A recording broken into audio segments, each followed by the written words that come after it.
Hello বন্ধুরা, আজকে special দিনটি কীভাবে কাটালাম সারাটা দিন একটা ছোট্ট ব্লগ তোমাদের সাথে শেয়ার করলাম। দেখো, প্রথমে ঘরে পুজো দিয়ে নিলাম, তারপর যাচ্ছিলাম আমরা কোচবিহার। যেহেতু আমাদের কাছেই, মানে কাছে বলতে সৌন্দর্য জায়গা কোচবিহার, 30 মিনিট লাগে আমাদের গাড়িতে গেলে।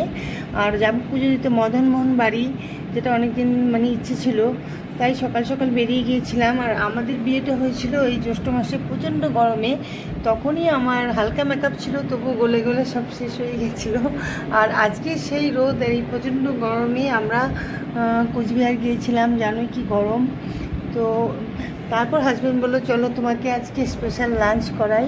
ভূতের রাজা দিল বরে। আর যাওয়ার সঙ্গে সঙ্গে দেখো, ওদের আদর আপ্যায়নটা খুবই ভালো ছিল।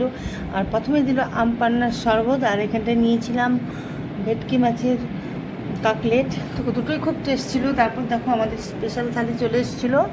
আর এখানটায় সমস্ত কিছু ছিল, ইলিশ ভাপা, মটন কষা, শুক্তো, ডাল, মাছের মাথা দিয়ে ডাল, পোলাও, কড়াইশুঁটি, কচুরি, মিষ্টি, চাটনি, যেরকম আর কি একটা বেশ ভালো লাগলো। তারপর লাস্ট পানও ছিল স্পেশাল, আর পানটা খেতে মাঝে মাঝে আমি খুবই ভালোবাসি।